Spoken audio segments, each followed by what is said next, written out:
Hello बच्चों, कैसे हो आप सभी। मैं आशा करता हूं कि आप सभी अच्छे और स्वस्थ होंगे। तो बच्चों, हम आप सभी का वेलकम करते हैं फाइनल स्टडी सेंटर पर।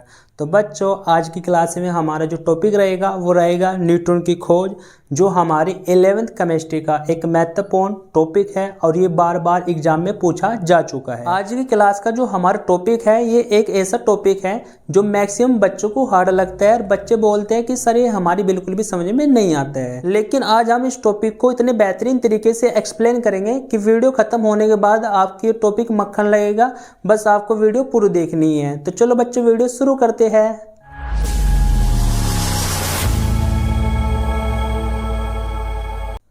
तो बच्चों, आज की हमारी क्लास का जो टॉपिक है वो है न्यूट्रॉन की खोज, जो 11th केमिस्ट्री का एक महत्वपूर्ण टॉपिक है और चैप्टर नंबर 2 परमाणु की संरचना का है। और ये जो वीडियो चल रही है, जो ये चैप्टर चल रहा है, इसका पार्ट 4 है। इससे पहले हम 3 पार्ट इस चैनल पर अपलोड कर चुके हैं, आप उन्हें प्लेलिस्ट में जाकर देख सकते हैं। उन पार्टों में हमने इलेक्ट्रॉन की खोज, प्रोटॉन की खोज और परमाणु को अच्छे तरीके से समझाया कि ये कैसे हुए हैं। इन टॉपिक को हमें अच्छे तरीके से कवर किया है, तो आप उन्हें प्लेलिस्ट में जाकर देख सकते हो। तो बच्चों, आज जो हमारा टॉपिक है अति महत्वपूर्ण कि न्यूट्रॉन की खोज कैसे की गई है और इसकी खोज क्यों की गई है, इसका रीजन हमें सबसे पहले पता होना चाहिए। देखो बच्चों, किसी भी खोज के पीछे कोई ना कोई रीजन होता है और उस रीजन को ही हमें समझना है, उन कारणों को ही हमें आज समझना है। देखो, अब तक जो हमारे परमाणु था, परमाणु के अंदर 2 चीज़ों की खोज हो चुकी थी कि इलेक्ट्रॉन की खोज और बेटा प्रोटॉन की खोज। तो 2 चीज़ों की खोज हमारी हो चुकी थी। अब देखो, सबसे पहले जो कारण रहा, कारण नंबर 1 किसका बेटा, न्यूट्रॉन की खोज का जो कारण रहा है उसको समझ लेते हैं। कारण ये रहा है कि हमें पता चला था कि अब तक न्यूट्रॉन परमाणु के अंदर प्रोटॉन और इलेक्ट्रॉन है, और जो प्रोटॉन होता है वो उसके केंद्र में उपस्थित होता है, मतलब उसकी नाभिक में उपस्थित होता है। तो मान लीजिए कि हमारे परमाणु की बेटा नाभिक है और इसमें हमारा प्लस है बेटा, प्लस है, प्लस है, इसमें हमारा प्लस प्लस है, क्योंकि जो हमारी नाभिक है उसमें क्या है बेटा, प्लस है। और जो इलेक्ट्रॉन है वे नाभिक के चारों ओर चक्कर लगाते हैं। इस बात का हमें अब तक पता था, लेकिन यहाँ पर प्रश्न ये उठता है कि किसी भी नाभिक में किसी भी स्थान पर प्लस प्लस इकट्ठे नहीं रह सकते हैं, प्लस प्लस इकट्ठे नहीं रह सकते हैं। मतलब प्लस प्लस कट्टर दुश्मन होते हैं बेटा। प्लस प्लस क्या होते हैं बेटा, कट्टर दुश्मन होते हैं। मतलब ये एक दूसरे के साथ नहीं रह सकते हैं। जब ये एक दूसरे के साथ नहीं रह सकते हैं तो इनमें क्या होगा बेटा, एक दूसरे के साथ नहीं रह सकते, मतलब इन्हें प्रतिकर्षण होगा, ये एक दूसरे को प्रतिकर्षित करेंगे। और जब ये एक दूसरे को प्रतिकर्षित करेंगे तो जो हमारी नाभिक होगी वो टूट जाएगी, जो हमारी नाभिक होगी वह टूट जाएगी। लेकिन ऐसा नहीं हो रहा है, मतलब नाभिक नहीं टूट रही है।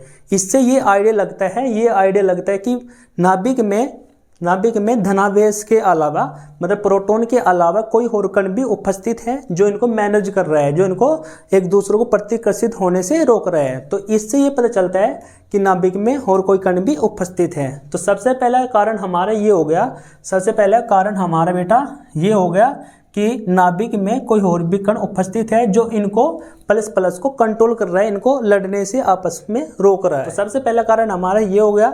अब कारण नंबर 2 देख लेते हैं बेटा। तो कारण नंबर जो 2 है उसमें हमारा क्या है, देखो हमें पता है कि अब तक किसी भी परमाणु के अंदर जितने इलेक्ट्रॉन होते हैं उतने ही प्रोटॉन होते हैं। जैसे हमारे पास हीलियम है बेटा, तो हीलियम के अंदर 2 प्रोटॉन होते हैं और 2 ही इलेक्ट्रॉन होते हैं। और एक हाइड्रोजन के अंदर एक प्रोटॉन होता है बेटा और एक इलेक्ट्रॉन होते हैं। अब होना क्या चाहिए, साइंटिस्ट लोगों ने क्या करा, एक तराजू को लिया और तराजू को लेने के बाद एक तराजू लिया और इसको एक साइड तो रख दिया हीलियम और एक साइड रख दिए 2 हाइड्रोजन, एक साइड रख दिए 2 हाइड्रोजन, एक साइड हीलियम रख दिया और एक साइड रख दिया 2 हाइड्रोजन। अब इनका जो वजन है वो बराबर होना चाहिए था, मतलब तराजू बैलेंस होनी चाहिए थी, लेकिन बैलेंस नहीं हुई, ये हीलियम की साइड से झुक गई। देखो, जब इसमें हमारे कितने हो गए बेटा, 2 प्रोटॉन 2 इलेक्ट्रॉन, मतलब इधर भी हमारे 2 प्रोटॉन और 2 इलेक्ट्रॉन हो गए, और इधर भी हमारे देखो एक हाइड्रोजन के अंदर 1 इलेक्ट्रॉन है और 1 प्रोटॉन है, तो इधर भी हमारे अंदर इधर भी क्या हो गए, 2 इलेक्ट्रॉन हो गए और 2 ही प्रोटॉन हो गए। जब इलेक्ट्रॉन प्रोटॉन दोनों साइड बराबर है तो होना क्या चाहिए था कि जो तराजू है बैलेंस होनी चाहिए थी, मतलब सीधी होनी चाहिए थी, लेकिन हो क्या रहा है, हो ये रहा है कि तराजू हीलियम की साइड से झुक रही है, तराजू हीलियम की साइड से झुक रही है। इससे ये पता चलता है कि हीलियम के अंदर प्रोटॉन और इलेक्ट्रॉन के अलावा भी कोई और कण भी उपस्थित है, कोई और कण भी उपस्थित है। तो जो हमारा जो होगा ये हमारा कारण नंबर 2 हो गया। इससे भी साइंटिस्ट लोगों ने लगा कि हीलियम के अंदर कुछ होते हैं जिसके कारण हीलियम का वजन ज़्यादा हो रहा है, नहीं तो वजन क्या होना चाहिए था बेटा, बराबर होना चाहिए था। फिर साइंटिस्ट लोगों ने क्या करा, इधर 2 हाइड्रोजन हो रखे बेटा, इधर 2 हाइड्रोजन हो रखे, तो जैसे इधर 2 हाइड्रोजन हो रखे तो हमारी जो तराजू है बेटा बैलेंस हो गई, हमारी तराजू क्या हो गई, बैलेंस हो गई। ठीक है बेटा, तो इससे पक्का ही कंफर्म ये पता चल गया कि हीलियम के अंदर इलेक्ट्रॉन और प्रोटॉन के अलावा भी और कोई कण भी उपस्थित होते हैं। ठीक है बच्चों, अब हम इसके कारण हमें पता चल गया कि 2 कारण है बेटा। 2 कारण कौन कौन सी है, सबसे पहले तो नाभिक में धनावेश है जो इकट्ठा नहीं रह सकता है, और नंबर 2 क्या हो गया, बैलेंस वाला हो गया। तो 2 कारण हमारे हो गए न्यूट्रॉन की खोज के। अब देखते हैं लेकिन न्यूट्रॉन की खोज हुई कैसी है, किसने की है। तो हमारी जो हेडिंग है वो है न्यूट्रॉन की खोज। अब इसको पढ़ लेते हैं। रदरफोर्ड ने पाया कि परमाणु का कुल द्रव्यमान उसमें उपस्थित इलेक्ट्रॉन तथा प्रोटॉन के द्रव्यमान के योग से कुछ अधिक होता है।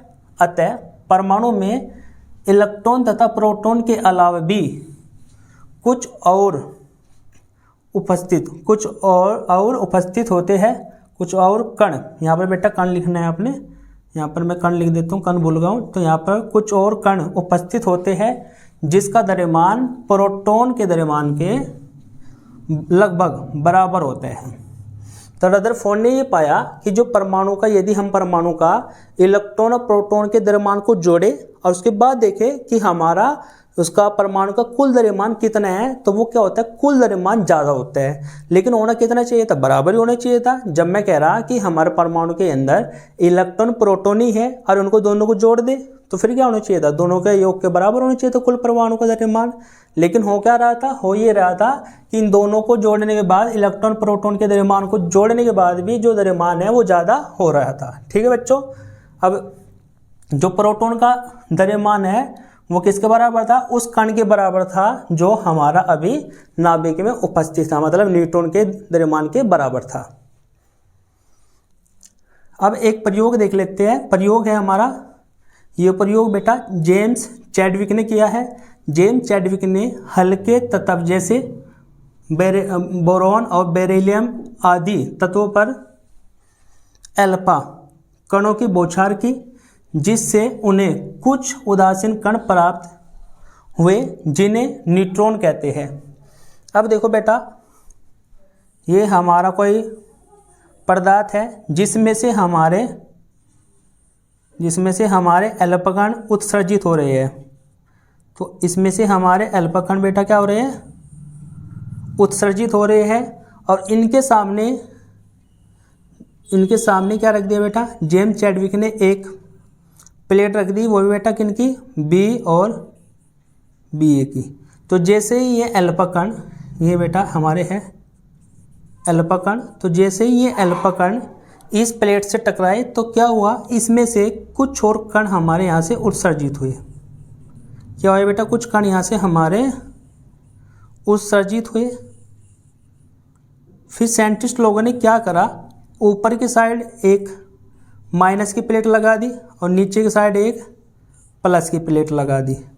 तो जैसे ही माइनस प्लस लगाए तो क्या हुआ, यदि सपोज करो ये जो किरणें हमारी निकल रही है, तरंग हमारी बाहर निकल रही है कण के रूप में, कण हमारे बाहर निकल रहे हैं तरंग के रूप में, तो यदि ये प्लस की होती, ये किरणें हमारी प्लस की होती, ये तो हमारी फिर किधर जाती बेटा, माइनस की ओर जाती।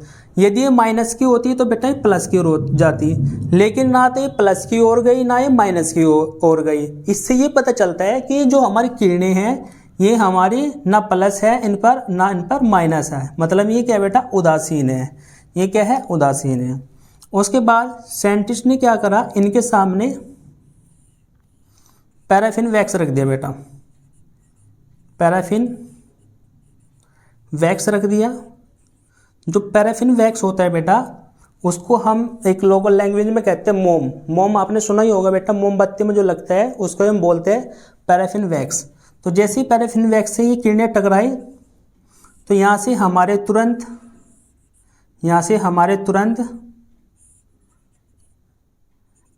प्रोटॉन बाहर निकले बेटा।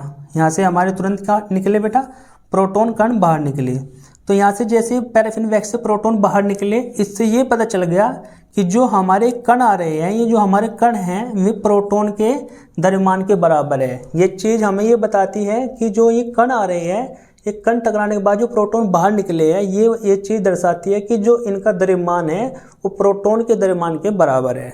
ठीक है बच्चों, तो ऐसे कुछ तरीके से जेम्स चैडविक ने अपने प्रयोग किया बेटा, और इससे ही पता लगा कि ये जो हमारे कण हैं, जो हमारी तरंग है, ये इनके अंदर जो कण हैं उनको हम न्यूट्रॉन कहते हैं और ये हमारे उदासीन होते हैं, और इनका जो द्रव्यमान होता है वो लगभग प्रोटॉन के द्रव्यमान के बराबर होता है। अब देख लेते हैं बेटे इनके कुछ गुण होते हैं, इन कणों के कुछ गुण। तो यहाँ पर मैंने कुछ गुण लिख रखे हैं, उनको पढ़ लेते हैं। तो न्यूट्रॉन उदासीन कण होता है बेटा। सबसे पहली बात तो ये है कि न्यूट्रॉन क्या होता है बेटा, उदासीन कण होता है, जो इस वाले एक्सपेरिमेंट से हमारी समझ में आ गया, जिसका आवेश शून्य होता है। भाई यदि कोई चीज़ उदासीन है तो उसका आवेश शून्य तो होना ही है, तो ये तो सिंपल सी बात है। उसके बाद देख लेते हैं गुण नंबर 2, न्यूट्रॉन का द्रव्यमान 1.67 गुणा 10⁻⁻⁷ kg होता है, मतलब 1.67 गुणा 10⁻⁻27 kg होता है। उसके बाद देख लेते हैं तीसरा, न्यूट्रॉन की खोज जेम्स चैडविक ने की थी। तो जो न्यूट्रॉन की खोज की है बेटा, वो की थी बेटा किसने, जेम्स चैडविक ने। ये आपको याद रखना है कि न्यूट्रॉन की खोज किसने की है बेटा, जेम्स चैडविक ने की है। और इसका द्रव्यमान कितना होता है, द्रव्यमान होता है 1.67 गुणा 10⁻⁻27 kg। इस बात को आपको ध्यान रखना है, ये दोनों फैक्ट है बेटा, ये एग्जाम में पूछे जा सकते हैं। ठीक है बेटा, आप इसका स्क्रीनशॉट ले लीजिए। आपने स्क्रीनशॉट ले लिया होगा, तो आपने करना क्या है, जो आपने स्क्रीनशॉट लिए है इसको आपने अपने नोट में लिखना है और अच्छे तरीके से अपने नोट्स बनाने हैं, जो एग्जाम टाइम में बहुत ज़्यादा काम आते हैं। तो बच्चों मिलते हैं नेक्स्ट वीडियो में।